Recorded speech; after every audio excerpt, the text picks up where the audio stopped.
de témoigner félicitations, encouragement et soutien total à M. Mohamedou Bamba Cissé, ministre de l'Intérieur et de la Sécurité publique, pour les importantes initiatives en cours, en plus des aspects sécuritaires, visent l'assainissement et l'amélioration du cadre de vie des Sénégalais sur l'ensemble du territoire national. Messieurs les officiers généraux, officiers, sous-officiers, agents de police, dans ce Sénégal jouissant de la stabilité et de la paix intérieure, mais exposé aux risques sécuritaires exogènes, nos options sont claires. Un renforcement capacitaire substantiel des forces de police pour la préservation des acquis intérieurs, couplé à celle des armées pour la sanctuarisation des frontières. Cette modernisation de la police nationale n'est pas un luxe, mais le gage d'une efficacité opérationnelle pour la satisfaction constante de la demande sociale de sécurité intérieure, elle-même gage d'un développement socio-économique équitable et souverain. Nous le savons tous, point de développement, quel qu'il soit, sans sécurité suffisante. Par ailleurs, cette montée en puissance de la police nationale permettra à notre pays de garder son rang, voire de le hisser parmi les pays du monde qui contribuent le plus, mais également le mieux aux opérations de maintien de la paix déployées par les Nations Unies dans les pays en crise. À cet effet, général de la police nationale, sous les ordres et la supervision de M. le ministre de l'Intérieur et de la Sécurité publique, à poursuivre les réformes entamées au sein de la police nationale pour en faire cette grande institution à même de répondre convenablement à ses missions. Ainsi, en droite ligne de la vision Sénégal 2050 portée par son Excellence M. le Président de la République, je réitère l'engagement de mon gouvernement à accompagner sans réserve notre police nationale pour une réalisation réussie de ces vastes chantiers. Oui, la police nationale, ses ressources humaines, ses conditions d'existence et de travail, sa protection.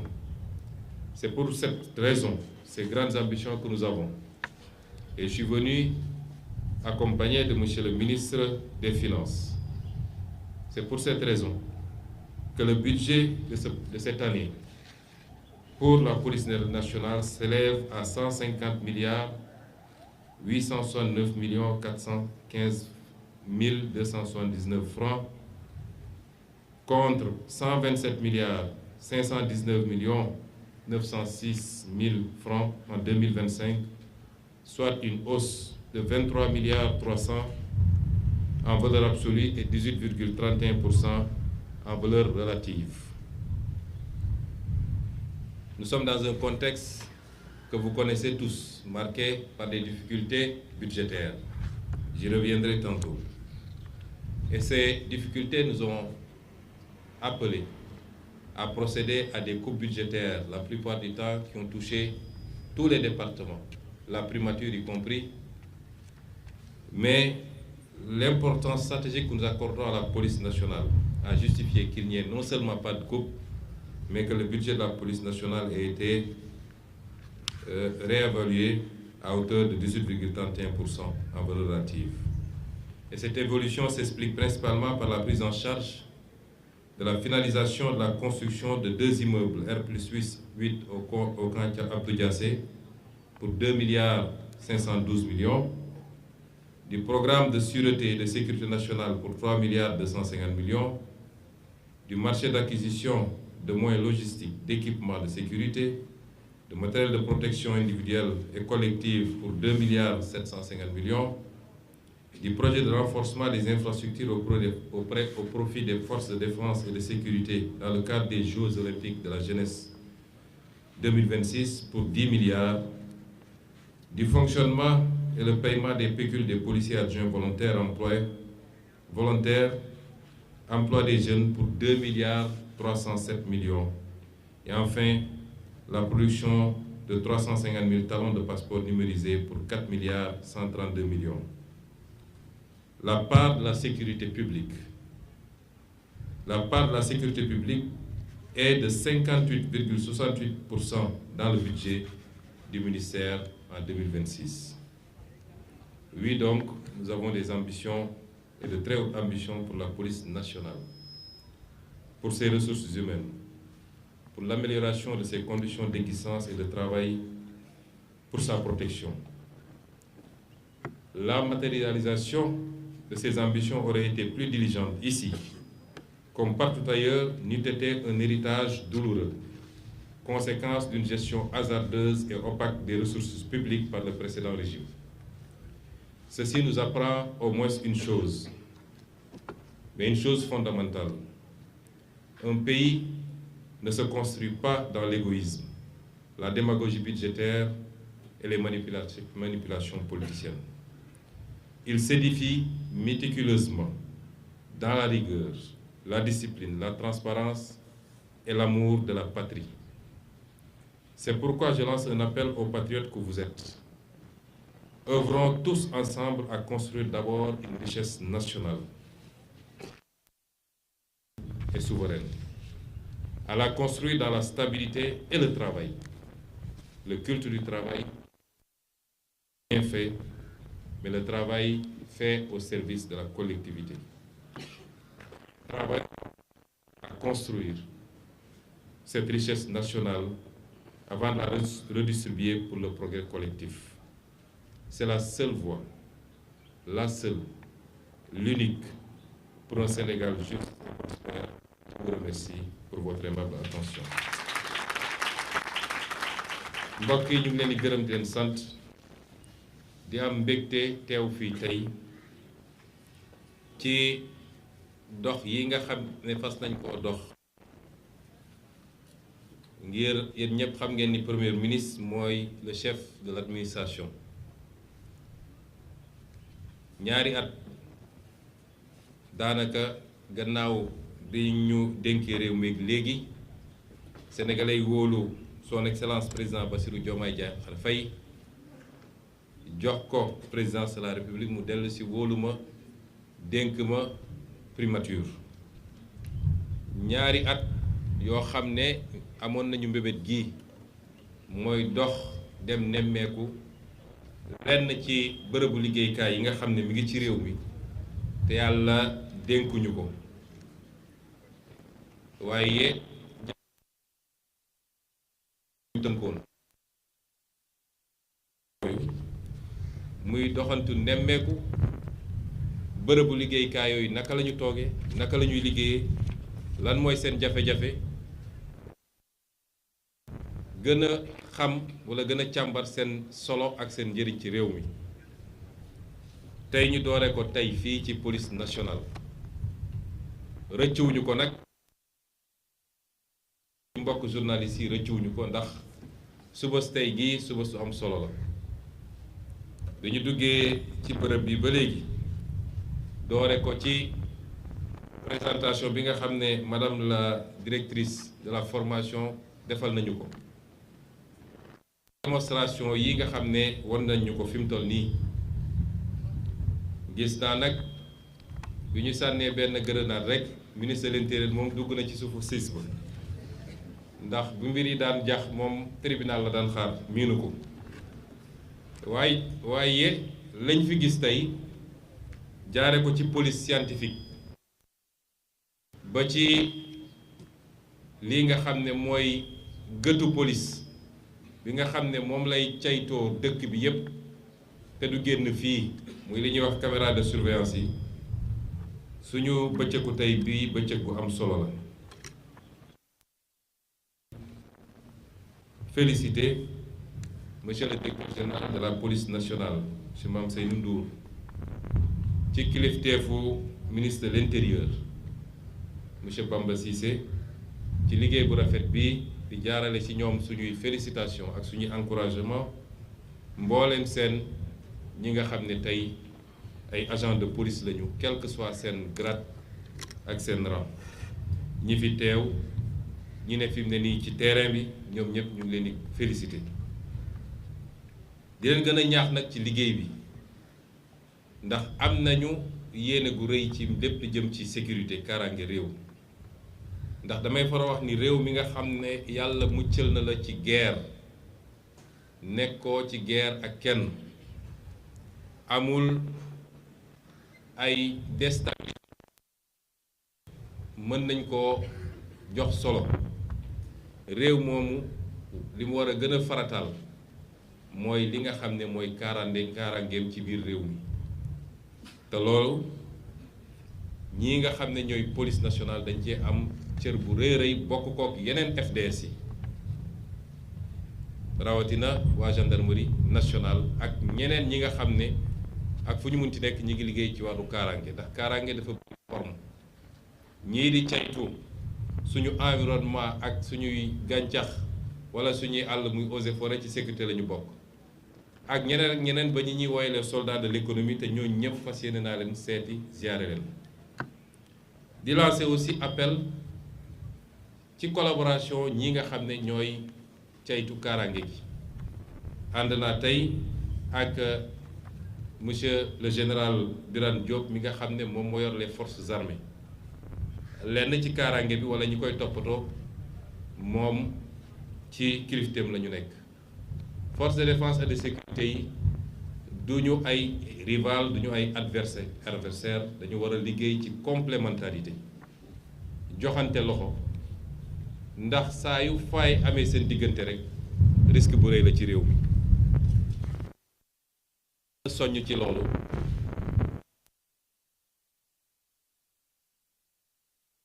orientation président de la République ak luy suñu doxal ñun en tant que gouvernement mooy gën a renforcer mboolem seen force de défense et de sécurité yi jàmm nelaw ci jàmm te duñu am lenn lu ñuy ragal réew lu am solo la waaye su réew tëddee ni mu tëddee yàlla musal ñu ci li nga xam ne lu bari am na ci ay li ñu war a gën a saytu ma ne mooy sécurité waaye bàyyi xel ci li nga xam ne mën nañu tuddee les menaces asymétriques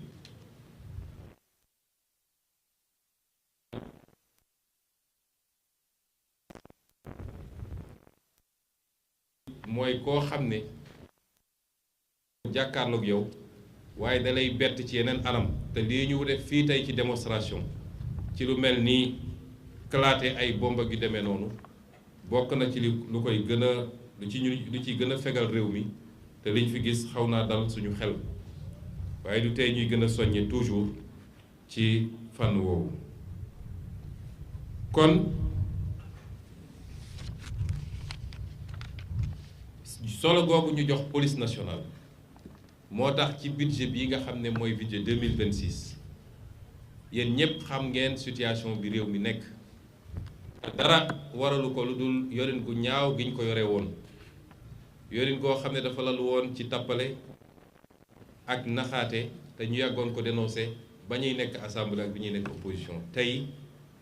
firnde yëpp feeñ ba Sénégalais yi gisal ko seen bopp àdduna yëpp gis ko loolu nag dafa jur jafe-jafe ci réew mi jafe-jafe bor bu diis a diis ndax réew moo xam ne bu ñu dajalee sa koom yépp bor ba weesu na ko ba mat 130% nga war koo fay weer wu ne jafe-jafe bu rëy la moo tax bi ñuy defar budget bi ministre des finances gi nii toog ñu liggéey ci lu bëree bëri def ay arbitrage bëri na ay cër ay pàcc ci nguur gi ñoo xam ne boo ko nattee daaw 2025 am na lu ñu comp ci seen budget wàññi ko parce que ci loolu la ñu toll waaye sécurité dañ ko cee boolewul police nationale dañ ko cee boolewul bal sax yokk nañ seen budget ba yokk ci lu mat 23 milliards boo koy natt ak budget année prochaine loolu nag xeeb nañ ko ba tey suñu yéene weesu na foofu waaye li may faral di wax rek réew ak kër ñoo yem réew ak kër ñoo yem te ñi fi nekk ñëpp boroom kër lañu mooy kër day doxee budget mooy boroom kër ga lan la attan lan la ko salaire am may walla daan doole gi muy daan doole bu ko dajalee lan la ko may ca loolu lay xoolee nu muy yoree kër gi ñaata la mën a joxe dépense lan la yóbbu ci paj mi lañ lay fayee njàngu école xale yi ak fan la mën a yóbbu xale yi ci njàng. bu dee nag sañ-sañam walla am-amam mayu ko mu yóbbu doomam ci école privée boo xam ne 80 000 francs la ñuy fay par mois da koy yóbbu ci école publique walla mu xool école privée buy fayeeku 30 000. noonu rek la kër di doxee. dépense bi mooy li ñuy dajale te mu jóge ci l'impôt sénégalais yi. loolu nag lim ñu may rek la ñuy def moo tax li may daanelee sama kàddu toujours mooy di woo sénégalais yépp ñu xam tolluwaay réew mi fan la te xam ni balaa nga naan naam ne fa alal dañ koy faggu dajale ko ba mu taxaw ñu doog koo mën a séddale. kon ñun ñépp nañu takk suñu ndigg jublu ci liggéey wàññi coow li gën a yokk kaaraange réew mi ñi bëgg a liggéey mën a liggéey ci xel mu dal. li nga xam ne mooy souveraineté mooy li ñuy def ba alalu réew mi te bis bu ne ñu nekk ci te am na lu ma leen ci annoncé lu bari ci li nga xam ne suñuy ressource naturelle la moo xam phosphate la moo xam gaz wala leneen ak leneen ak yenn yi nga xam ne nangu woon nañ ko suñu loxo te ñu nekk ci jéego yi pour jëlaat ko. loolu lépp nañ jublu ci liggéey loolu buñ ko defee dinañ ci gis njëriñ googu nag mooy alal gi ñu dajale war koo mën a séddale ci anam goo xam ne day ànd ak màndute mooy kenn ku ne la cay sa wàll ak sa wërsëg nga jot ko. bokk na ci li ñuy daaneel it mooy xeex lépp li nga xam ne yorin gu ñaaw la lépp li nga xam ne corruption la lépp li nga xam ne détournement de deniers publics la. saax ci ñenn ci ñu présenté fii gis nañ ci kenn koo xam ne ku siiw la ci réew mi ci bañ ñi koy tuddee adjudant amul yaakaar man ma ne adjudant am yaakaar bu bari sax mu wax lu bari lu ñu dégg waaye dama koy renforcer walla feddali ci li mu wax. réew bu la gën a tardé mooy réew bu guerre gën a bari guerre dañ ko war a xeex sous toutes ses formes depuis milliards bu ñu mun ay milliards yu ñu mun a jox président de la république wala ñu mun koo jox premier ministre ci bureau wala ñu jox ko ay ministres wala ay directeurs généraux ba ci 1000 francs bu ñuy joxe ci circulation wala ay millions yi joxe ca bépp xeetu guerre facteur de sous-développement la. ndax ger gi kilifa nangu moo tere hôpital bi ñu waroon tabax ñu tabax ko wala courant fu mu waroon yegg mu yegg fa wala école bi ñu waroon tabax ñu tabax ko waaye ger bi ki war a surveiller circulation bi nangu moo waral accident bi am 1 heure de temps plus tard ay bakkan yu bëri rot ci. kon ger baaxul ci réew ñun ñëpp dañu war a ànd ci xeex ko ndax loolu mooy premier facteur de développement ci réew. kon ñu ngi leen di gërëm di leen sant. Monsieur le ministre de l'Intérieur, monsieur le directeur général de la police nationale ak ñépp ñi seen collaboration di leen wax suñu kontante tey ci visite bi ak ci ni ngeen doxalee mbir mi di daaneel it ci wax ni jox nañu ndigal ministre de l'Intérieur pour mu présenter ñu la nouvelle doctrine li ñu tuddee la nouvelle doctrine du maintien de l'ordre ndax li fi xewoon dafa am ay jàngat yu ñu ci war a jël jàngat yooyu mooy ñun ñii di ay kilifa politique di digal di joxe les instructions war nañu fexe ba suñuy forces de défense et de sécurité duñ leen mettre dans des conditions délicates waaye ñoom it suñuy forces de défense et de sécurité lépp loo xam ne lu ñuy war a def la war nañ ciy jiital professionnalisme ak li nga xam ne mooy les règles d'engagement de la force publique loolu nag am na ndigal lu ñu ci jox monsieur le ministre de l'Intérieur jamono jëlee am na lu xewoon ci réew mi ñu expérimenté ci lenn ñu génn ci ma ne ko loolu dama bëgg mooy présenter sur la nouvelle doctrine boo xam ne du doon lu permissif du doon loo xam ne day permettre kenn ku ne lu la neex nga def lu la neex nga toj lu la neex nga taal waaye jiital également un certain nombre de mesures ba nga xam ne am muy loo xam ne lu ñépp di regretter la ndax gëw ma ni policiers yii wala wóor na ma ni policiers ay extraterrestres su jógee ci asamaan daanu fi ay sénégalais nañ ñu sénégalais yépp amu ci kenn koo xam ne ci sa tey bakkan wala lu la neex